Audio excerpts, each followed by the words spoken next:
નમસ્કાર મિત્રો, સ્વાગત છે તમારું માર્કેટ બુલેટિનમાં. આજના વિડીયોમાં આપણે વાત કરવી છે બે ઇન્ટરનેશનલ ન્યૂઝ વિશે અને આવતીકાલ માટે નિફ્ટીના મહત્વના લેવલ વિશે. ઘણા મિત્રો કહે છે કે આ સમાચાર તો સાંજના વોટ્સઅપ ગ્રુપમાં આવી ગયા છે, પણ મિત્રો અમારો નિયમ છે કે જ્યાં સુધી સમાચાર વેરીફાઈ ન થાય, તેનો ઓફિશિયલ પ્રૂફ ન આવે અને તેમાં સરખી રીતે તેને સમજી ન લઈ, ત્યાં સુધી અમે તે માહિતી આપતા નથી. તો ચાલો વધુ વાત ન કરતા શરૂઆત કરીએ. મિત્રો, આજે ઉર્જા જગત અને શેર બજાર માટે ખૂબ જ મોટા સમાચાર સામે આવ્યા છે. સંયુક્ત આરબ અમીરાત એટલે કે યુએઈ એ વર્ષો જૂના તેલ સંગઠન ઓપીઈસી અને ઓપીઈસી પ્લસમાંથી બહાર નીકળવાનો સત્તાવાર નિર્ણય જાહેર કરી દીધો છે. 1 મે 2026થી યુએઈ હવે આ સંગઠનનો ભાગ નહીં રહે. 1967થી એટલે કે લગભગ 60 વર્ષથી ઓપીઈસી સાથે જોડાયેલું યુએઈ હવે પોતાની રીતે સ્વતંત્ર રીતે તેલનું ઉત્પાદન કરશે. આ કોઈ નાનો ફેરફાર નથી, કારણ કે અત્યાર સુધી સાઉદી અરેબિયા પછી યુએઈ આ ગ્રુપનો સૌથી શક્તિશાળી સભ્ય ગણાતો હતો. આ નિર્ણય પાછળનું મુખ્ય કારણ યુએઈની પોતાની ઉત્પાદન ક્ષમતા વધારવાની જીદ છે, જે ઓપીઈસીના કડક નિયમના કારણે અત્યાર સુધી દબાયેલી હતી. ઓફિશિયલ પ્રૂફ તમે એનું સ્ક્રીન ઉપર જોઈ શકો છો. સાઈડમાં જે ટ્વીટની ઇમેજ છે તે ઓફિશિયલ પ્રૂફ છે. તો શા માટે યુએ નિર્ણય લીધો? તમારા મનમાં પ્રશ્ન થશે કે અચાનક આવું કેમ? તો સમજો કે યુએઈ છેલ્લે કેટલાક વર્ષોમાં પોતાની ઓઇલ રિફાઇનરીઓ અને ટેકનોલોજી પાછળ અબજો ડોલર રૂપિયા ખર્ચ્યા છે. તેઓ દરરોજ લાખો બેરલ તેલ વધારાનું ઉત્પાદન કરવાની ક્ષમતા ધરાવે છે, પરંતુ ઓપીઈસીના સભ્ય હોવાના કારણે સંગઠન જે નક્કી કરે તેટલું જ તેલ તેઓ વેચી શકતા હતા. યુએઈ હવે આ બંધનો તોડીને વિશ્વના તેલ બજારમાં એક મોટો ખેલાડી બનવા માંગે છે. આ નિર્ણય માત્ર તેલ પૂરતો મર્યાદિત નથી, પરંતુ તેઓ ગ્લોબલ જીઓપોલિટિક્સ અને અરેબિયન ગલ્ફમાં વધતી અસ્થિરતા વચ્ચે પોતાની આર્થિક સુરક્ષા મજબૂત કરવાનો એક માસ્ટર પ્લાન દર્શાવે છે. તેઓ હવે લો કાર્બન તેલ વેચીને દુનિયામાં પોતાની અલગ ઓળખ ઊભી કરવા માંગે છે. તો આની ભારતીય શેર બજાર ઉપર પણ અસર થશે. હવે સૌથી મહત્વની વાત, આપણા ભારતીય શેર બજાર પર આની શું અસર થાય? તો જો યુએઈ સ્વતંત્ર રીતે તેલનું ઉત્પાદન વધારશે તો આંતરરાષ્ટ્રીય બજારમાં ક્રૂડ ઓઇલના ભાવમાં ઘટાડો જોવા મળી શકે છે.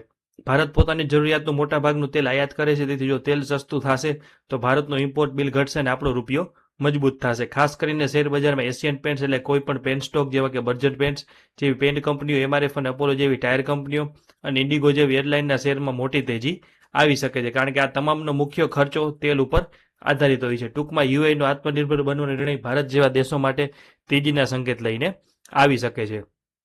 હવે બીજા મોટા ગ્લોબલ સમાચાર એટલે કે ડોનાલ્ડ ટ્રમ્પ. તો મિત્રો, અમેરિકાના રાષ્ટ્રપતિ ડોનાલ્ડ ટ્રમ્પે સોશિયલ મીડિયા ઉપર એક એવો દાવો કર્યો છે જેણે આખી દુનિયામાં ખળભળાટ મચાવી દીધો છે. ટ્રમ્પે જણાવ્યું છે કે ઈરાન પોતે જ અમેરિકાને જાણ કરી છે કે તેઓ અત્યારે સ્ટેટ ઓફ કોલેપ્સ એટલે કે સંપૂર્ણપણે ભાંગી પડવાની સ્થિતિમાં છે. આ નિવેદન સૂચવે છે કે ઈરાનની આંતરિક પરિસ્થિતિ પછી તે આર્થિક હોય કે રાજકીય અત્યારે અત્યંત નાજુક તબક્કે પહોંચી ગઈ છે. ટ્રમ્પના કહેવા મુજબ ઈરાન અત્યારે પોતાના નેતૃત્વમાં સંકટ સામે ઝઝૂમી રહ્યું છે અને તેઓ આ સ્થિતિમાંથી બહાર આવવા માટે રસ્તો શોધી રહ્યા છે. બીજી સૌથી મહત્વની વાત ટ્રમ્પે કહી છે કે ઈરાન ઈચ્છે છે કે હોર્મુઝની સામુદ્ર ધની એટલે કે હોર્મુઝ સ્ટ્રેટને વહેલી તકે ખોલી દેવામાં આવે. જે રીતે અગાઉના વિડીયોમાં આપણે વાત કરી હતી કે યુએઈ પણ તેલના સપ્લાય માટે રસ્તા ઉપર નિર્ભર છે. અત્યારે ઈરાનની આ માંગ દુનિયાભરના તેલ પુરવઠા માટે નિર્ણાયક સાબિત થઈ શકે. જો હોર્મુઝ સ્ટ્રેટ ખુલે છે તો તેલની અવરજવર સરળ થશે અને અખાતી દેશોમાં ચાલી રહ્યા તણાવમાં થોડી રાહત મળી શકે છે. ટ્રમ્પ એમ પણ ઉમેર્યું છે કે તેમને વિશ્વાસ છે કે ઈરાન પોતાની નેતૃત્વની સમસ્યા ઉકેલી લેશે, પરંતુ આ નિવેદન તેલના બજારમાં એક અનિશ્ચિતતા ઊભી પણ કરે છે. હવે જોઈએ ઈરાન તરફથી આ બાબતે શું અધિકારિક ઓફિશિયલ નિવેદન આવે છે. જે ઈરાન તરફથી આ બાબતે કોઈ ઓફિશિયલ નિવેદન નથી આવ્યું. હવે વાત કાલની, તો નિફ્ટી માટેની. તો મિત્રો, 19 એપ્રિલના રોજ નિફ્ટી માટે ખૂબ જ મહત્વનો દિવસ છે. એક્સપર્ટના મતે નિફ્ટી 20 EMA અને 50 EMAની વચ્ચે ફસાયેલી છે, જેનો અર્થ એ છે કે માર્કેટ અત્યારે કોઈ ચોક્કસ દિશા નક્કી કરી શકતું નથી. નિષ્ણાંતોનું માનવું છે કે નિફ્ટીમાં 24,200ના લેવલ ઉપર ખૂબ જ મોટો રેઝિસ્ટન્સ છે. જ્યાં સુધી નિફ્ટી 24,200ની ઉપર મજબૂતીથી બંધ ન આવે ત્યાં સુધી નવી તેજીની શક્યતા ઓછી છે. આરએસઆઈ ઇન્ડિકેટર પર બેરિશ ક્રોસઓવર બતાવી રહ્યું છે, જેનો સંકેત છે કે માર્કેટમાં ઉપરના મથાળેથી દબાણ જોવા મળી શકે છે. તો સપોર્ટ લેવલના નીચેની તરફના જોખમોની વાત કરીએ તો લોઅર સાઇડ એટલે કે નીચેની તરફ વાત કરીએ તો 23,950 થી 23,800નો લેવલ નિફ્ટી માટે મેક ઓર બ્રેક સમાન છે. જો નિફ્ટી 23,950 નીચે સરકે છે તો માર્કેટમાં પ્રોફિટ બુકિંગ વધી શકે છે. એક્સપર્ટ ચેતવણી આપી રહ્યા છે કે જો નિફ્ટી 23,800ના મહત્વના સપોર્ટને તોડશે તો ઇન્ડેક્સ સીધો 23,500થી નીચે જઈ શકે. એટલે કે અત્યારે બજારમાં વોલેટિલિટી ઉતાર ચઢાવ વધારે રહેવાની શક્યતા છે.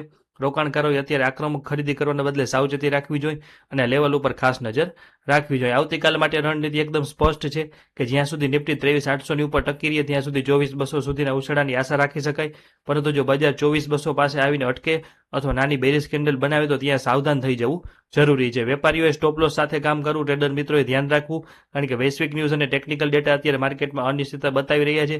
કોઈ પણ સમયે કોઈ મોટા પોઝિટિવ ન્યૂઝ આવે છે અને તેની તરત બાદ કોઈ મોટા નેગેટિવ ન્યૂઝ પણ આવી શકે છે. પણ યાદ રાખજો કે 24,200ની ઉપર જ નવી તેજી આવશે અને 23,800 નીચે થોડી મંદીના સંકેત દેખાય છે. અને ખાસ નોંધ લેજો કે આ કોઈ ખરીદ વેચાણની સલાહ કે ટ્રેડિંગ ટિપ્સ નથી અને કોઈ પણ પ્રકારના નફા કે નુકસાન માટે અમે જવાબદાર નથી. તો આવા તમામ મહત્વના અપડેટ માટે માર્કેટ બુલેટિન સાથે જોડાયેલા રહેજો અને આપનું કોઈ મંતવ્ય કે હોય તો સરસ કોમેન્ટ સેક્શનમાં જણાવજો. આભાર. જોડાયેલા રહેજો.